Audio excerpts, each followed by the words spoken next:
comment dirais-je, si vous lisez la Convention européenne des droits de l'homme, vous vous dites, bon, il n'y a pas de quoi casser trois pattes à un canard. C'est-à-dire qu'il y a le droit à la vie, le droit de ne pas être torturé, le droit de s'exprimer, enfin, toutes des choses qui sont reconnues dans tous les pays.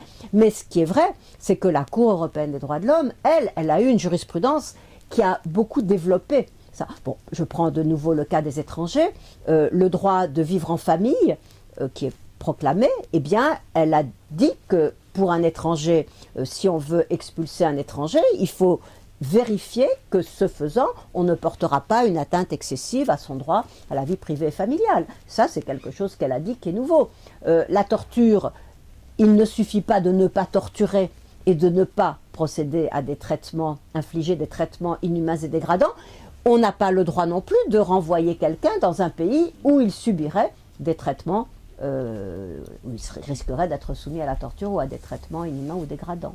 Cela étant, après, comme on dit, la jurisprudence administrative, elle va mettre en balance, hein, puisque c'est ce que nous demande la Cour européenne,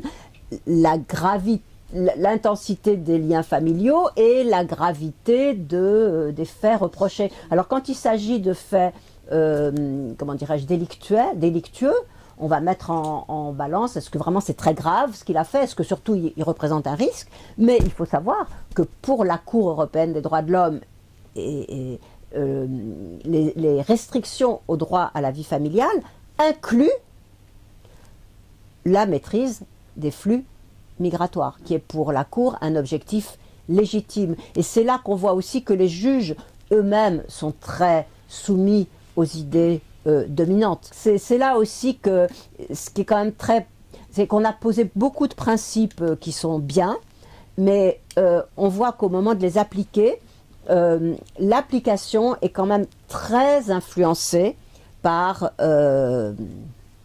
disais, l'ambiance, quoi.